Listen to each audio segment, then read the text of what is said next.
Bonjour, alors la vidéo du jour va porter sur comment réussir son niveau 1 ou son niveau 2, 3 de plongée. Alors pourquoi je fais cette vidéo? Tout simplement parce que j'ai eu un commentaire qui m'a fait un petit peu de sourire sur cette chaîne qui était: est-ce qu'on peut rater son examen PADI? Je ne sais plus si c'était pour l'open water ou le rescue diver. Donc bien sûr, un examen théorique, on peut toujours le rater, aussi bien que la partie pratique. Après, ce n'est jamais raté, c'est toujours une semi-réussite puisque vous avez toujours une deuxième chance.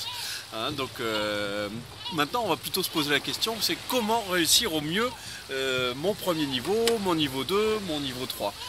Pour ça, je dirais il y a 3 conseils très simples qui sont basiques. C'est se préparer mentalement, physiquement et aussi intellectuellement, tout simplement. J'ai souvent des questions toutes simples au téléphone qui sont: combien de temps, combien ça coûte? On a l'impression que c'est la seule chose qui compte parce qu'il faut aller vite et faire pas cher. Alors c'est pas forcément la meilleure option, parce que d'une formation plongée à l'autre, on peut avoir une différence, ne serait-ce que les conditions du cadre de pratique ou tout simplement le ratio d'encadrement ou la qualité de l'enseignant. Il faut savoir que dans une activité dite à risque entre guillemets, ce qui est très important, c'est d'avoir confiance en l'encadrant, et donc la relation que vous allez avoir avec lui est fondamentale pour la bonne réussite de votre formation. Donc ça, c'était pour vous parler de quelques critères de choix de votre formation. Donc ne pensez pas uniquement au temps le plus court possible et au budget le moins élevé, c'est pas forcément les meilleurs choix. Ensuite, deuxième chose, donc se préparer intellectuellement. Ça c'est très simple, pour la théorie, aucune inquiétude, la théorie ça va pas très loin, il s'agit d'avoir des choses liées à la pratique.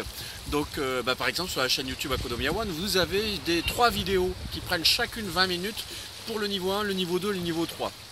Donc vous pouvez les regarder à volonté et vous avez la majorité des points qui sont traités. Ça c'est le premier point. Ensuite, donc se préparer mentalement, c'est-à-dire être relax. Ça sert à rien d'arriver tout stressé, etc.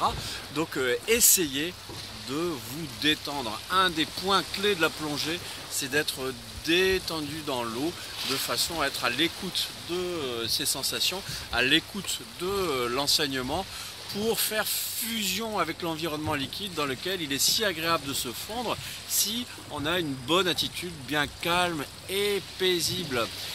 Donc se préparer mentalement en étant relaxé, relâché, se débarrasser des problèmes du quotidien. Ensuite, c'est aussi se préparer physiquement et médicalement. Médicalement, il y a assez peu de contre-indications médicales, mais il s'agit quand même de les vérifier en allant voir son médecin généraliste. C'est trop bête de s'inscrire à une formation, puis ensuite de se rendre compte qu'on a une contre-indication. Encore une fois, c'est vraiment très rare. Les contre-indications majeures, c'est tout ce qui est problème cardiaque, pulmonaire et ORL au niveau des oreilles essentiellement. Donc pensez à votre santé. Si vous avez un petit doute, bien sûr, allez voir un médecin spécialisé plongée tant qu'à faire. Ensuite, c'est être préparé physiquement. C'est être en bonne forme physique.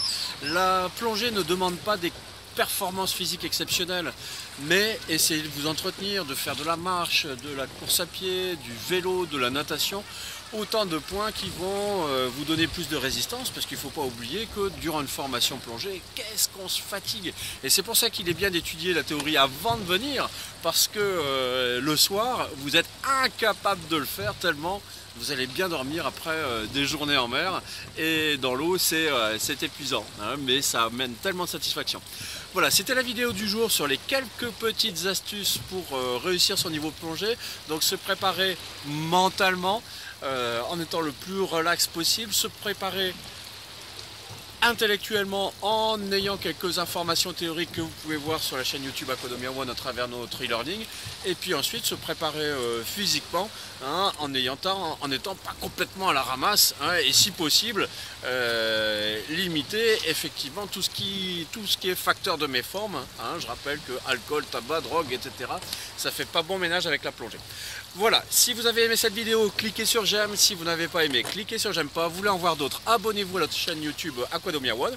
Et puis n'hésitez pas, posez-moi des questions et je ferai une vidéo.